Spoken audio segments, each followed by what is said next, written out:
ওকে ওর পরিবার থেকে বিচ্ছিন্ন করা হয়েছে। ওর মায়ের সঙ্গে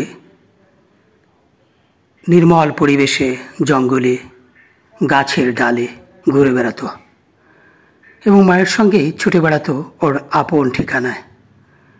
সারভাইভ করতে কেবল শিখবে ঠিক তখনই ওকে আটক করা হয়েছে। ওর মার কাছ থেকে ও বিচ্ছিন্ন হয়ে গেছে। ওকে একটি নিরাপদ বাসস্থান খুঁজে দিতে, ওর মায়ের কাছে ফিরিয়ে দিতে অনেক চেষ্টা করেছি, কিন্তু কোথাও সেই সুযোগটা পাইনি। এমন জায়গাগুলো, সেখানে যদি ওকে ছাড়া হয় তাহলে মানুষগুলো ওকে মেরে ফেলতে পারে। তাই অবশেষে সিদ্ধান্ত নিলাম ওকে এমন একটি জায়গায় ছাড়তে হবে যে আসলে খাবার বয়স হয়েছে কিন্তু খাবার সংগ্রহ করার শেখেনিও। তাই এমন একটা জায়গায় ছাড়তে হবে যে এখানে মোটামুটি একটু নিরিবিলি পরিবেশ, মানুষের কোলাহল নেই, অন্য কোনো ভয়ঙ্কর বন্যপ্রাণীর বিচরণ নেই এবং সেখানে রয়েছে পর্যাপ্ত পরিমাণে খাদ্যের সংস্থান, যেখানে নিরাপদে থাকতে পারবে। সেজন্যই ওর একটি নিরাপদ বাসস্থানের জন্য আমরা ছুটে চলেছি। বহুদূর পথ হেঁটেছি, প্রচণ্ড গরমে ঘেমে অস্থির হয়ে অবশেষে নৌকা নিয়ে ওর নিরাপদ আশ্রয়ের জন্য এই শুনশান জায়গাটায় নিয়ে আসতে হলো। ওকে ওর পরিবার থেকে বিচ্ছিন্ন করা আপনাদের উচিত হয়নি। আপনারাই মনে করেন এই পৃথিবীর একমাত্র আপনারাই বাসিন্দা, আপনাদের অধিকার আছে, ওদের অধিকার নাই। ওদেরও অধিকার রয়েছে। ওর পরিবার থেকে ওকে বিচ্ছিন্ন করার জন্য আপনাকে শাস্তি পেতে হবে, রাষ্ট্রীয় শাস্তি এবং পরকালের শাস্তি পেতে হবে। কারণ আপনি অহংকারী হয়ে গেছেন। আপনি সব মনে করেন পৃথিবীটা আপনার আর কারো নন। এটা ঠিক নয়, পৃথিবীটা ওদেরও। আসসালামু আলাইকুম সম্মানিত সুধী, সকলকে স্বাগত জানাচ্ছি খুলনা জেলার দিঘলদ্বীপ এবং খালিশপুরের এই অঞ্চল থেকে। আমরা এখন রয়েছি ভৈরব নদীর একটি অংশে। আজকে আপনারা দেখতে পাচ্ছেন যে আমাদের এখানে একটি প্রাণী রয়েছে, যেটা আমরা আমাদের বাংলায় নাম বলা হয় গন্ধগোকুল এবং স্থানীয় নামে এটাকে বলা হয় সাইডেল এবং এটাকে অনেকে খাটাসও বলে থাকে এবং এর ইংরেজি নাম হচ্ছে লুয়াক। আপনারা সম্প্রতি জানেন আমাদের মাধ্যমে যে এই লুয়াক হচ্ছে কি এমনই একটা অদ্ভুত প্রাণী পৃথিবীর ভিতরে, অর্থাৎ এই লুয়াকের মল থেকে পৃথিবীর সব থেকে দামি কফি তৈরি করা হয়, লুয়াক কফি, যার এক কাপ কফির বাজার মূল্যে 12,000 টাকা। এটা সাধারণত আমাদের খুলনায় পাবেন না, হয়তোবা হোটেল শেরাটন এই টাইপের কোথাও পেয়ে যেতে পারেন। তো এই সেই প্রাণী যেটাকে আপনারা আপনাদের অঞ্চল দিয়ে যাবার সময় কিন্তু অনেক সময় ভাইটাল চাইল অথবা এই ধরনের পোলাও চালের ঘ্রাণ বেরোয়, এটাই সেই প্রাণী। এই প্রাণীর অনেক ধরনের বৈশিষ্ট্য রয়েছে, অর্থাৎ এটি ইঁদুর দমনে, গেছো ইঁদুর দমনে অনেক বড় ভূমিকা পালন করে। মৃত পচা যে সমস্ত প্রাণীগুলা পড়ে থাকে, যেগুলা পরিবেশ দূষণ করে, সেগুলা সংরক্ষণে দূষণ রোধে কাজ করে থাকে। এই প্রাণীটা এখন বিপন্নের পর্যায়ে চলে এসেছে।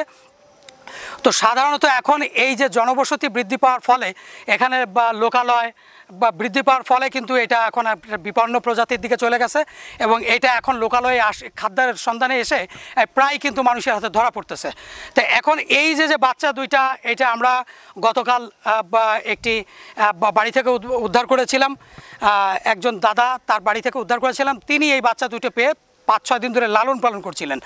সম্ভবত এই বাচ্চা দুটো যখন তার মার সঙ্গে সার্ভাইভাল করতে বেরিয়েছিল, অর্থাৎ খাদ্য শিকারের ট্রেনিংয়ের জন্য বেরিয়েছিল, সেই সময়টায় হয়তো বা ভয় পেয়ে ওর মা সরে গেছে এবং বাচ্চা দুটো থেকে গেছে। ওই অবস্থায় তাদেরকে ধরা হয়েছে। এদেরকে যদি ধরা না হতো তাহলে ওর মা এসে নিয়ে যেত। এখন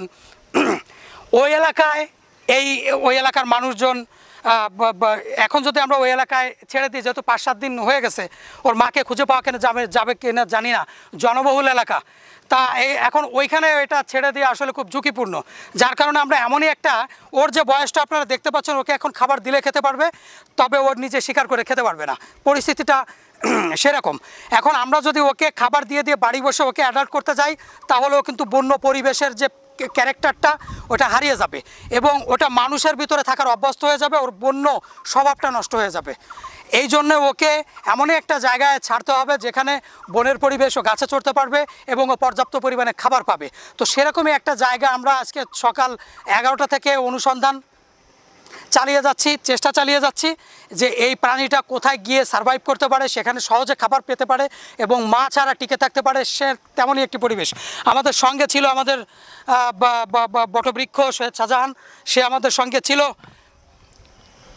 দুটো কথা সম্মানিত সুধী, আলোর মিছিলের পক্ষ থেকে আপনাদেরকে জানাচ্ছি আন্তরিক অভিনন্দন ও শুভেচ্ছা। আসলে আমরা বন্যপ্রাণী এবং পরিবেশ নিয়ে কাজ করে থাকি। বন্যপ্রাণীর সুরক্ষা এবং অবমুক্তকরণ এবং তার চিকিৎসা এসব বিষয়ে কাজ করার সুবাদে আমরা বিভিন্ন জায়গা থেকে গন্ধগোকুল, যা স্থানীয় ভাষায় সাইরেল বলায়, সাপ বা যে কোনো ধরনের প্রাণী, কুকুর আমরা সেবা এবং তাকে বনে অবমুক্ত করি। তো আমরা সংবাদ পাই যে এই দুটো গন্ধগোকুলের বাচ্চা, যে স্থানীয় ভাষায় সাইরেলের বাচ্চা ধরা পড়তে, আমরা সেখানে যাই এবং সেটাকে উদ্ধার করে নিয়ে আসি। আমাকে শেখ তারেককে সম্মানিত সভাপতি এবং প্রতিষ্ঠাতা আলোর মিছিল, তাকে আমি অবহিত করবার পরে তিনি আমাকে নির্দেশ দেন যে আমি আপনার ওখানে আসছি, আমাকে নিয়ে সেখানে যান এবং এটাকে আমরা নিয়ে আসি। সেখান থেকে এবার আমরা এটাকে অবমুক্ত করবো। ইচ্ছা ছিল তার মায়ের কাছে চলে যাওয়া, কিন্তু যেহেতু সেখানে দিলে পারে তাদের জীবনের নাশের আশঙ্কা আছে, তাই আমরা তাদেরকে নিরাপদ জায়গায় এখানে আমরা ছেড়ে দিলাম। আপনারা আমাদের জন্য দোয়া করবেন, আলোর মিছিলের সঙ্গে থাকবেন। একটা কথা আপনাদের কাছে অনুরোধ, সেটা হচ্ছে কি, এই প্রাণীগুলো আপনারা ধরবেন না, এগুলা মারবেন না, ওর মায়ের কাছ থেকে আলাদা করবেন না। আজকে এই প্রাণীটা ওর মায়ের কাছ থেকে আলাদা করার কারণে গতকাল থেকে আমাদের এই যে স্বেচ্ছাসেবী সংগঠন, আমাদের এই পর্যন্ত ওর পিছনে আমাদের 300-400 টাকা খরচ হয়ে গেছে। তাহলে এই খরচটা আমাদের বাড়তি হইলো, ওর মা থেকেও আলাদা হয়ে গেল, ও আমাদের এই অঞ্চল থেকে ওরে অন্য অঞ্চলে আমাদের স্থানান্তর করা লাগলো, অর্থাৎ ও মা থেকে বঞ্চিত হয়ে গেল। অর্থাৎ আপনার সন্তান যদি আপনার কাছ থেকে আলাদা হয়ে যায়, আপনার কতটুকু কষ্ট লাগবে। আর এই প্রাণীগুলো আমাদেরই, এই পৃথিবীর প্রাণী, এই প্রাণীদের কোনো ভিসা পাসপোর্ট লাগবে না। আমাদের এই যে সঙ্গে রয়েছেন আমাদের ভাই, সে কিন্তু সম্প্রতি বিদেশে গিয়েছিল, তার ভিসা পাসপোর্ট লাগছে। আমাদের জন্য, মানুষের জন্য কিছু এরিয়া নির্ধারণ করা হয়েছে, এর বাইরে আমরা যেতে পারবো না। কিন্তু পৃথিবীতে একমাত্র এই প্রাণীদের, বন্য প্রাণীদের কোনো ভিসা লাগে না। এরা পাখিরা বিভিন্ন যে কোনো দেশে যেতে পারে, পৃথিবীর যে কোনো প্রান্তে যেতে পারে, যে কোনো জায়গায় ভিসা ছাড়া ঢুকতে পারে, এদের সে স্বাধীনতাটা আছে। সুতরাং এরা যে এলাকায় থাকে সেই এলাকায় ওদের স্বাধীনতা। আপনাদের প্রাণী আপনারা সাবধানে রাখবেন, এদেরকে ধরার আপনার কোনো অধিকার নাই, এদেরকে খাঁচায় আটকে রাখার জিনিস না। যে কোনো ডোমেস্টিক অ্যানিমাল, গৃহপালিত প্রাণী খাঁচায় আটকে আপনারা পোষেন, ওদের নিরাপত্তা দেওয়ার দায়িত্ব আপনাদের। এরা সব জায়গায় চলবে, এদেরকে ধরা, শিকার করা অথবা আটকে রাখার অধিকার আপনাদের নাই। এটা দণ্ডনীয় অপরাধ, বন্যপ্রাণী সংরক্ষণ আইন 2012 অনুযায়ী অপরাধ। যদি আপনারা এদেরকে ধরেন, শিকার করেন, আটকে রাখেন, পোষেন, আপনাদেরকে 2 বছরের জেল এবং 2 লক্ষ টাকা পর্যন্ত জরিমানা হতে পারে।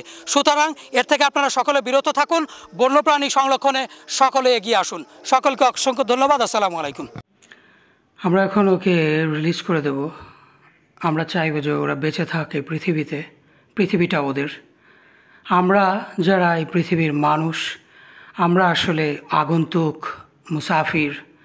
পৃথিবীতে ওরা লক্ষ লক্ষ, কোটি কোটি বছর ধরে টিকে আছে। ওরাই পৃথিবীর এই আদিবাসিন্দা। আমরা আগন্তুক, মুসাফির, অন্য কোথাও থেকে আমরা এসেছি এই পৃথিবীতে। ইসলাম ধর্ম অনুযায়ী আমরা জান্নাত থেকে এসেছি। এটি পৃথিবীতে বন্যপ্রাণীদের আবাসস্থল। এবং ডক্টর এলিস সিলভা বলেছেন, মানুষই পৃথিবীর প্রাণী নয়, কারণ বন্যপ্রাণীদের মতো মানুষ কাঁচা খাবার খায় না, রান্না করে খেতে হয়, মানুষকে প্যান্ট পরতে হয়, কাপড় পরতে হয়, শীতে ফ্যান চালাতে হয়, এসি চালাতে হয়, বিভিন্ন উপকরণ লাগে, মশলা লাগে। বন্যপ্রাণীদের লাগে না। ওরা যে অবস্থায় থাকে সে অবস্থায় সেই খাদ্যগুলো খায়, বাসস্থান নিজেরা তৈরি করে নেয়। কিন্তু মানুষের সব কিছু তৈরি করে নিতে হয়। মানে পৃথিবীটা মানুষের না, এটা বন্যপ্রাণীদের পৃথিবী। ওদের অগ্রাধিকারটা আগে। কিন্তু আমরা অহংকারী মানুষগুলো, আমরা সব নিজেরা চাই, সব আমাদের। শুধু চাই চাই, খাই খাই, পাই পাই, নাই নাই। ওদের কোনো অধিকার নাই। আমাদের থেকে বেরিয়ে আসতে হবে। ওদের অধিকার রয়েছে। ওরা না থাকলে আমরা ধ্বংস হয়ে যাব, বিলুপ্ত হয়ে যাব। ওরা এই পরিবেশ, প্রকৃতির ভারসাম্য সুরক্ষায় কাজ করে। আজকে ওর চোখের দিকে তাকুন, ও কতটা করুণভাবে তাকিয়েছে। ওর পিতামাতা থেকে ওকে বিচ্ছিন্ন করা হয়েছে। ও এক আসনি সংকেত দেখতে পাচ্ছে। ভালো থাকুক ওরা, পৃথিবীতে টিকে থাকুক আমাদের সাথে।